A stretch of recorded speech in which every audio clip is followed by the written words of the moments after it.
안녕하세요. 독서연구소 고영선 작가입니다. 여러분 반갑습니다. 우리는 왜 독서를 하는 것일까요? 여러 가지 이유가 있지만 그 중에 하나는 이 세상을 제대로 이해하기 위해서입니다. 그래서 오늘은 여러분께서 이 세상을 제대로 이해할 수 있도록 도와주는 책 한 권을 강력하게 추천해 드리고자 합니다. 바로 패거리 심리학입니다. 제목에서 어떤 내용인지 조금 감이 오시죠? 이 패거리 심리학을 통해서 우리가 알 수 있는 거는 우리가 모이기만 하면 왜 이렇게 죽일 듯이 싸우는지에 대해서 알 수가 있습니다. 예를 들어 우리가 지금 흔히 겪고 있는 치열한 좌우 정치 대립, 종교 갈등, 이 집단 간의 충돌, 집단 이기주의, 만연한양, 왕따 이런 것들이 왜 발생하게 됐는지 그 근본 원인과 그 메커니즘을 이해할 수 있는 책이 바로 이 패거리 심리학이고요. 더 나아가서 사이비 종교는 왜 등장하는지, 가짜뉴스는 왜 이렇게 없어지지 않는지, 음모론은 왜 이렇게 힘이 있는지 등등에 대해서도 알 수가 있는 책이 바로 이 패거리 심리학입니다. 그래서 이 책 읽으면 우리가 왜 이렇게 모이기만 하면 싸우는지, 왜 이렇게 집단적으로 더 혼자 있을 때는 멀쩡한데 왜 집단으로 뭉치기만 하면 예상치 못한 우리의 모습들이 나오는지에 대한 그런 근본 원인을 아주 과학적으로 알 수 있는 책이, 또 심리학적으로 알 수 있는 책이 바로 패거리 심리학입니다. 그래서 이 책을 읽어보시면 우리가 이 세상을 보는 눈이 한 단계 정도 업그레이드 되지 않을까라는 말씀을 드리면서, 오늘 이야기는 이 책에 여러 가지 이야기 있지만 우리가 왜 이렇게 뭉치기만 하면 죽일지 싸우는지에 대해서 세 가지 메커니즘을 통해서 여러분께 한번 이야기를 해보려고 합니다. 세 가지 메커니즘은 이렇습니다. 첫 번째는 집단의 자아화. 우리 인간은요, 집단을 나와 동일시 여기는 경향이 있습니다. 두 번째는 집단의 타자화. 이제 구분하기 시작하죠. 나는 나, 너는 너, 저희는 우리는 우리, 그들은 그들. 여기서 한 단계 더 나가면 집단의 탈인간화. 이때부터 본격적으로 어마어마한 문제가 발생하기 시작합니다. 속칭 나쁜 패거리 문화가 나오기 시작하죠.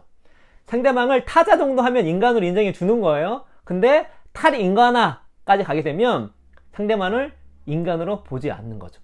그것이 개인으로 있을 때는 잘 이게 발현이 잘 안 되는데, 우리 인간은 특이하게도 집단으로 뭉치면, 특히 내가 좋아하는, 내 자아와 일치되는 집단을 애착하는 집단이 강력하게 있으면 그 집단이 적대시하는, 이 집단이 싫어하는, 이 집단과 아주 질이 다른 그런 집단들을 타자화하고 더 나아가서 탈인간화 시키죠. 이러한 상황들이 우리 역사 속에서 꾸준히 있어 왔고요, 지금 현재에도 일상적으로 발생하고 있는 거고, 그러한 패거리 안에 바로 누가 있다? 우리가 속해 있는 것입니다. 그래서 이 세 가지 메커니즘을 책에 나오는 내용을 중심으로 아주 간단하게 한번 알아보도록 하겠습니다. 첫 번째는 집단의 자아죠. 그런데 우리가 집단의 자아를 알아가기 전에 선행적으로 미리 우리가 알고 인정해야 될 것이 있습니다. 그것은 바로 우리 인간은 철저하게 집단주의적 존재이다. 특히 우리 뇌를 보면 우리 뇌는 집단을 추종할 수밖에 없구나, 개인이 아니라 집단을 매우 추종하도록 설계된 것이 우리 뇌구나라는 걸 알 수가 있습니다. 책의 내용을 간단하게 몇 가지 말씀드리면, 신경과학자들은 우리에게 의식이 있는 이유가 순간순간 결정을 내리기 위해서가 아니라 사회적이고 정서적인 정보를 처리해 우선순위를 따지고 누가 친구이고 누가 적인지를 구분하기 위한 것이라 추정한다. 뭐죠? 의식에 대한 연구를 계속 해왔어요. 지금 나온 정보를 종합해 봤더니 뭐냐면, 의식이 있는 이유가 누가 친구이고 누가 적인지를 구분하기 위한 것이라고 추정된다고요. 철저하게 집단을, 내 집단과 외 집단을 나누고 이해하고 평가하고 선택할 수 있도록 뇌가 진화를 한 거라고 얘기를 하고, 그렇게 만들어진 거라고 얘기를 하고 있는 것입니다. 또 하나, 실험 참가자들에게 어떤 이야기를 귀담아 듣거나 시청하라고, 여하튼 어떤 식으로든 인식하라고 요구한 여러 연구에서 디폴트 모드 네트워크의 활성이 확인된 것은 사실이다. 이 디폴트 모드 네트워크 무엇이냐면요, 가만히 있을 때, 우리가 아무것도 안 할 때 뇌가 어떤 상태냐라는 걸 나타나는 거예요. 이 디폴트 모드 네트워크가 DMN입니다. DMN에 포함된 뇌 영역은 사회신경과학자들이 사회인지, 즉 다른 사람에 대해 생각하는 데 중요한 역할을 한다고 생각하는 뇌 영역과 부분적으로 중첩된다. 처음에 리버먼은 우리가 태생적으로 사회적 세계에 관심을 두기 때문에 잠시라도 여유가 있을 때마다 DMN을 활성화해야 한다고 생각했다. 모든 증거를 조사하고 깊이 분석한 뒤에 리버먼은 오히려 정반대 인과관계가 증거에서 뒷받침된다는 걸 깨달았다. 우리가 자유로운 시간에 디폴트 모드 네트워크를 켜도록 진화되었기 때문에 사회적 세계에 관심을 갖는 것이다. 이게 무슨 말이냐면 우리가 가만히 있을 때 뇌가 어떤 상태인가 봤더니 뭐야? 다른 사람을 생각하거나 어떤 사회적 관계를 생각했을 때 뇌의 어떤 그 모습과 비슷한 거예요. 아, 그래서 우리는 가만히 있을 때 어떤 사회적 생각을 하는구나 라고 생각했는데 그게 아니라 뇌 자체가 자유로운 상태, 디폴트 상태, 처음 그냥 근본적인 기본적인 상태에서 어떻게 해요? 사회적인 관계와 사회적인 생각을 할 수 있게끔 만들어졌다 이겁니다. 뇌 자체가. 그래서 우리가 그렇게 사회적인 생각을 해서 그런 것이 나오는 것이 아니라 뇌 자체가 사회적인 생각을 할 수 있도록 이미 만들어진 거예요. 진화가 된 겁니다. 다시 말해 우리의 디폴트적인 기본 인지는 사회적 인지다. 왜냐면 뇌가 그렇게 생겼으니까. 또 하나만 더 말씀드리면 야코보니는 미러링을 하나의 독립된 과정으로 설명하지만 거울 뉴런을 별개의 뉴런이라 설명하지 않는다. 초기 논문에서 야코보니는 실험 참가자에게 손가락을 토닥거리게 했고 잠시 후에는 다른 사람이 똑같은 손가락을 토닥거리는 영상을 보여주며 그들의 뇌 활동을 촬영했다. 놀랍게도 두 경우에서 뇌 활동이 거의 똑같았다. 뇌 영상에서는 더 활성화된 영역으로 흐르는 것이 확인된다. 따라서 뇌 영상 자료만으로 단일한 뉴런이 발화하는 것인지 뇌의 전체 영역이 활성화되는 것인지 판단할 수 없다.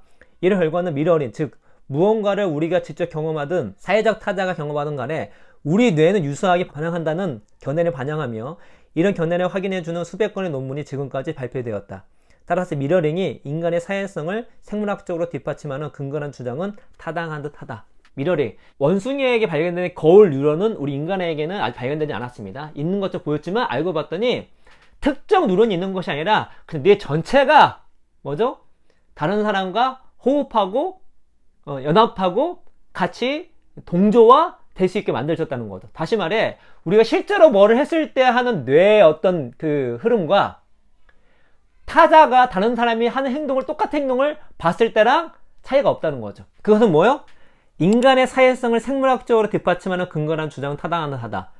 이 근거는 뭐죠? 우리가 철저하게 사회적 동물이다 라는 것들을 우리가 충분히 인정하고 인지할 수 있는 사실이다 라는 것입니다. 뭐 그거 외에도 우리가 집단이나 의뢰의 일부인 경우에만 동조하는 것은 아니다. 우리 인간은 항상 같은 방향으로 동조하고 둘씩 혹은 셋씩 3, 3, 5 짝을 짓는다.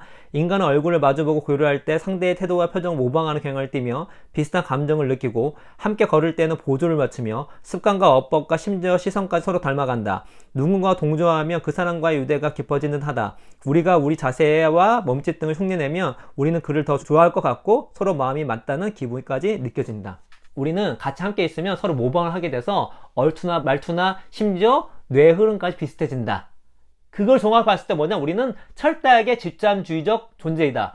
그럼 왜 이렇게 집단주의적 존재가 됐는가? 여러 가지 이유가 있겠죠. 당연히. 근데 그 중에 하나가 무엇이냐면 바로 통제 불가능성에 대한 불안을 해소하기 위해서라고 책은 얘기하고 있습니다. 되게 놀라운 통찰 중에 하나인데 인간이 살아갔을 때 뭐죠? 이 세상은 내가 통제할 수 없어요. 불확실성이 너무 많습니다. 근데 인간 뇌를 또 다른 방면 연구해보면 인간은 불확실성을 너무나 싫어해요. 해소하기 원해요. 그럼 불확실성을 해소하는 일환이 뭐다? 바로 경계를 짓는 겁니다. 어떻게? 자아와 타자. 근데 그것이 매우 가변적이에요. 어떻게? 그냥 나 혼자만 자아가 아니라 나와 함께 있는, 나와 생각이 같은, 내가 좋아하는, 나랑 비슷하게 생긴 그런 집단까지 자아화 시키고 그렇지 않는 사람은 뭐자? 타자화 시킨다는 것입니다. 읽어드릴게요. 짐은 다시 말했다. 여기에 원칙 하나가 있습니다. 생물학적 유기체는 자신이 존재하는 세계에서 모든 것을 통제할 수 없다는 것입니다. 따라서 경계를 지어야 합니다. 인간은 무엇이 자아이고 무엇이 타자인지를 알아내는 탄력적이고 가변적인 방법을 확대해 왔습니다. 우리는 그렇게 주관적으로 결정된 경계를 친밀하고 선호하는 것으로 받아들입니다. 그런데 이 집단의 자아화라고 하는 것이 어떤 말만 허울 뿐인 더 의미를 부여하는 그런 용어에서 끝나는 것이 아니라 실제로 이 연구자들이 뇌를 연구해보면 인간은 내 개인의 자아와 내가 속한 내 집단, 내가 좋아하는 집단을 자아화했을 때 내 개인의 자아와 그 집단을 잘 구분을 못한다는 거예요. 그래서 이런 얘기까지 합니다. 짐은 팟캐스트를 통해 절친한 사회적 타자가 우리 자아감에 어떻게 동화되는지를 뇌 차원에서 연구하고 있다. 절친한 사회적 타자와 일정 수준의 친근함에 이르면 우리의 신경세포는 우리 자신과 타자의 차이를 구분하지 못하는 게 짐의 생각이다. 짐은 그 경계를 사회적 기준선 이론이라 칭하며 인간은 혼자 지내도록 진화되지 않고 함께 지내도록 진화되었다고 주장한다. 뭐죠? 우리의 신경세포는 우리 자신과 타자의 차이를 구분하지 못하는 게 짐의 생각이다. 그 타자가 내 집단이라면, 내가 좋아하는 집단이라면, 그리고 실제로 같은 내 집단, 우리가 함께 좋아하는 사람끼리 모인 집단에 있는 사람들은 어떤 일이 벌어지냐면 뇌의 동조와 특히 같은 상황을 봤을 때 뇌의 흐름이 거의 비슷해집니다. 그래서 더 동질감을 느끼는 거겠죠? 휘틀리와 그녀의 공동 연구자들이 발견한 결과에 따르면 친구의 친구의 친구들은 동영상에 비슷하게 신경이 반응하지 않았다. 그러나 핵심적인 관계를 향해 한 단계 더 가까이 가면 뇌 활동이 동조화되기 시작했다. 친구의 친구들은 뇌 활동에서 눈에 띄는 상관관계를 보였고 1단계 친구들은 더더욱 밀접한 상관관계를 보였다. 뇌 차원에서 우리는 친구들과 세상에서 유사하게 반응한다. 그러니까 우리 집단의 자아와 하는 것은 이 집단에 속한 사람과 나와 다르지 않다고 하는 거잖아요. 근데 어떤 측면이 다르지 않냐면 내가 정말로 친한 사람일수록 같은 상황을 봤을 때 뇌의 어떤 그 반응이 비슷해진다는 거예요. 그래서 친구의 친구의 친구보다 친구의 친구와 더 나랑 이 뇌의 동조화가 심하고요. 내 핵심적인 사람, 내 친구는 더 나랑 비슷하다는 얘기입니다. 다시 말해서 같은 세상을 봤을 때 그 세상을 판단하고 평가하는 것이 내 집단, 나랑 가까이 있는 사람일수록 똑같다는 거예요. 그게 뭐죠? 같은, 너와 나는 같아 라고 얘기할 수 있는 존재가 되는 것입니다. 그런데 그럼 집단의 자아와 나는 누구인가 라는 걸 만든다는 건 무엇이죠? 내가 아닌 사람은 누구인가를 만드는 건 똑같아요. 그래서 이 집단의 자아는 필연적으로 나오는 게 집단의 타자입니다. 읽어드릴게요. 그런 사람은 타자이다. 사회적 정체성을 형성하는 과정에서 우리가 누군가를 규정하는 것은 결국 우리가 누구는 아닌가를 규정하는 것이다. 이런 식으로 생각하면 어떤 사회 집단을 규정하는 단순한 행위로 그 집단에 속하지 않는 사람들을 배제하게 된다. 생물학적으로 가족을 규명하면 공통된 유전자가 없는 사람은 가족에서 제외된다. 누군가와 결혼한 것은 다른 모든 사람을 성생활에서 배제하겠다는 선언이다. 어떤 스포츠팀에 입단하는 것은 그 리그에 속한 다른 팀의 선수들과 경쟁하겠다는 선언이다. 우리는 내 집단보다 외 집단에 속한 사람을 비난하며 그리 희생양을 삼을 가능성이 크다. 많은 연구에서 밝혀졌듯이 일시적으로 좌절하는 사람은 다른 사람을 헐뜯게 되고 죽음의 공포가 심화되면 내 집단의 결속력이 강화되고 외 집단에 대한 적대감이 격화된다. 누군가를 타자로 평가할 때 우리가 진영 논리에 빠져 지독히 사악한 평가에 탐닉하는 위험을 무릅쓰는 것이 무엇보다 우려스럽다. 집단의 자아는 필연적으로 뭐다? 경계를 짓기 때문에 누가 내가 아닌가를 결정하게 됩니다. 다시 말해서 집단을 타자화 시키는데 여기서부터 여러가지 우리가 생각하는 안 좋은 패거리 문화가 나오기 시작한다는 것입니다. 우리가 지금 이야기하고 있는 집단의 자아화와 그에 따른 필연적으로 나올 수밖에 없는 집단의 타자화는 우리 뇌에 나오는 호르몬 중에 하나인 옥시토신을 통해서도 알 수가 있습니다. 옥시토신은 무엇이냐면 사랑의 호르몬, 연민의 호르몬입니다. 그래서 보통 아이를 쳐다보는 부모, 엄마에게 가장 강력하게 나오는 것이 바로 옥시토신이에요. 옥시토신이 분비되면 우리는 서로 하나가 되고 사랑하게 되고 연민을 하게 되고 동정하게 되고 보호해주고 싶고 대신 죽을 수도 있습니다. 그런데 이 옥시토신은 다른 면이 있습니다. 어떤 거냐면 내 새끼, 내 팀, 내 사람을 너무 사랑하는 반면에 내 새끼, 내 사람, 나의 집단을 공격하거나 다른 사람들에 대해서 적대시하게끔 만드는 것이 바로 이 옥시토신입니다. 그렇기 때문에 이 옥시토신이 있었을 때 동물 같은 경우도 다 이게 나오거든요. 나보다 더 센 동물들이 만약에 우리 그 새끼를 공격한다, 이 옥시토신 때문에 그걸 대적할 수가 있는 것입니다. 이 옥시토신은 철저하게 내 집단에 대한 사랑을, 연민을, 외 집단에 대해서는 적대감을 표출하는 것이 이 옥시토신입니다. 그것이 바로 우리 인간에게 나오는 것입니다. 물론 그거는 다른 동물도 나오는 것이지만 이 옥시토신 자체가 우리가 집단의 자아와 집단의 타자화를 다 설명할 수 있는 호르몬 중에 하나입니다. 그런데 집단의 자아와 집단의 타자화, 그것까지는 크게 문제가 되지 않아요. 근데 진짜 문제는 무엇이냐면 이 집단의 타자화가 집단의 탈인간화로 변할 때 문제가 되는데 우리 인류 역사는 그런 경우가 너무나 흔하고요. 지금도 우리가 발생하고 있고 우리도 어느새 모르게 집단의 타자화와 집단의 탈인간화 사이에서 왔다 갔다 하는 경우가 상당히 많다는 것입니다. 이상하게 혼자 있을 때 괜찮은데 이 집단이 함께 있을 때 뭔가 더 격해져요. 읽어드릴게요. 정서 자극을 혼자 받아들이는 경우와 무리지어 받아들이는 경우를 연구한 결과에서도 정서 자극을 함께 받을 때 감정의 격화로 이어진다는 것이 확인된다. 같은 집단에 속한 구성원들과 관심을 공유하는 경우에도 물리적 환경 공유할 때처럼 감정이 고조되는 듯하다. 예컨대 당신 옆에 있는 사람들이 정서 자극에 민감하게 반응하면 당신도 그 자극에 더 관심을 기울이게 되지 않는가? 또 당신이 어떤 자극을 세세하게 처리하며 그 자극의 의미를 정교하게 분석하며 그 자극에 더 감정적으로 반응하기 마련이다. 이런 행동들이 온라인에 진행되면 감정이 더 신속히 격화되고 더 넓게 확산될 수 있다. 뭐죠? 물리적 뿐만 아니라 온라인에서 우리가 어떤 집단을 이뤘을 때, 한 팀을 이뤘을 때, 나는 좌야, 나는 우야, 그런 사람이 모였어. 그러게 되면, 뭐다? 감정이 되게 고조가 되는 거예요. 고조가 되면서, 서서하게 집단의 타자화가 집단의 탈인간화로 바뀌기 시작한다는 것입니다. 자, 이제 집단 탈인간화를 이제 말씀드릴 텐데, 책에 있는 내용을 쭉 읽어드리겠습니다. 탈인간화는 인간이 범한 최악의 활동과 결부된 특정한 평가를 가리킨다. 우리가 다른 사회 집단에 속한 사람들을 인간 이하의 존재, 즉 인간 다음에 필요한 완전한 정신적 능력을 갖추지 못한 존재로 인식할 때 탈인간화가 일어난다. 탈인간화는 외집단을 지능도 낮고 공감 능력도 부족하다고 묘사한다. 또 자신의 행동을 절제하지 못하고 공격적인 충동에 휩쓸리며 금수 같은 속성을 지닌 존재로도 묘사된다. 이런 평가들은 본능적인 혐오로 이어질 수 있다. 탈인간화된 언어가 우리를 구역질나게 하는 것, 예컨대 바퀴벌레와 배설물을 외집단과 결부짓는 것은 우연의 일치가 아니다. 그러나 탈인간화는 무관심, 즉 공감 능력의 부재로 이어질 수가 있다. 이런 타자가 우리와 같지 않다면, 그래서 우리가 타자를 파리만큼 혐오해서 그 존재를 지워버린들 무슨 상관인가? 극작가 조지 버나드 쇼드가 말했듯이 인간을 향한 최악의 죄는 인간을 증오하는 게 아니라 인간에게 무관심한 것이다. 무관심은 비인간적인 행위의 본질이기 때문이다.